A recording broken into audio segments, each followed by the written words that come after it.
খেজুরিতে দুই বিজেপি সমর্থককে খুনের অভিযোগ ঘিরে এলাকায় তীব্র চাঞ্চল্য। সমর্থক খুনের অভিযোগে পথ অবরোধ বিজেপির। সোমবার খেজুরি বন্ধের ডাক। বিরোধী দলনেতার খুনের অভিযোগ অস্বীকার তৃণমূলের। বিদ্যুৎ পৃষ্ঠ হয়ে মৃত্যু হয়েছে ওই দুইজনের।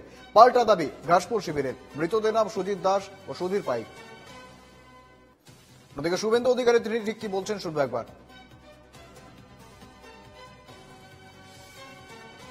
না, এই তো হিন্দু বলে মেরে দিয়েছে। এটা তো হিন্দু হত্যা, কমপ্লিটলি একদম হিন্দু হত্যা। এবং সুজিত দাস বয়স 23, ওনার পুত্র, আপনার পুত্র সুধীর পাইক ওনার পিতা। হ্যাঁ, এই দুজনকে মেরেছে। যারা মেরেছে তারা হলো গরিরুল ইসলাম, শেখ আতায়ুর, শেখ শাহ আলম, শেখ মহিদুল, শেখ আরিফ বিল্লাহ, জালাল বেগ এবং শেখ আসমত। এরা নটোরিয়াস ক্রিমিনাল। এদের মধ্যে শেখ যে গরিরুল, তাকে এনআইএ ডেকেও ছিল এর আগে পশ্চিম ভাঙনবাড়ির বোমা বিস্ফোরণ কেসে। কমপ্লিটলি এদেরকে খুন করা হয়েছে। হিন্দু সুরক্ষা এবং হিন্দু স্বার্থে লড়াই হবে, কোনো কম্প্রোমাইজ নেই। বেলা 12টা থেকে খেজুরি জুড়ে বিক্ষোভ হবে 1 ঘন্টা, 12টা থেকে 2টো পর্যন্ত। এবং আগামী সোমবার দিন খেজুরি সমস্ত হিন্দু সংগঠন, মন্দির কমিটি, পূজা কমিটির পক্ষ থেকে খেজুরি বন্ধ ডাকা হচ্ছে।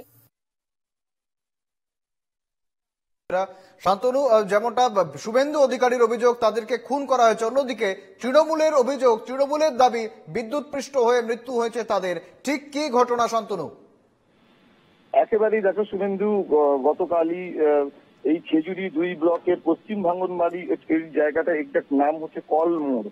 এখানে মহরম উপলক্ষে একটা সাংস্কৃতিক অনুষ্ঠান হচ্ছিল এবং সেই অনুষ্ঠানেরই একেবারে ভোর রাতের দিকে এই ঘটনাটা ঘটেছে। দুজনের মৃত্যু হয়েছে। একজনের নাম সুজিত দাস, বয়স 22 বছর, এবং আরেকজনের নাম সুধীর পাইক, বয়স 66 বছর। এবং এই দুজনের মৃত্যুকে ঘিরেই কার্যত চাপান উত্তর ব্যাপক উত্তেজনা ছড়িয়েছে খেজুরিতে।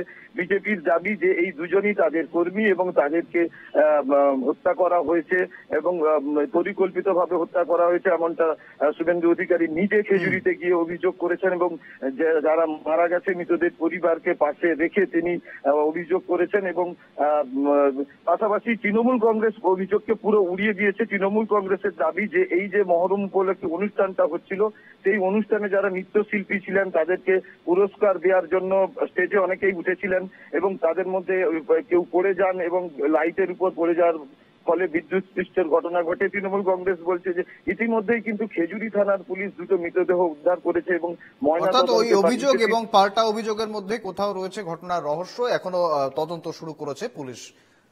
ধন্যবাদ তোমার শান্তনু।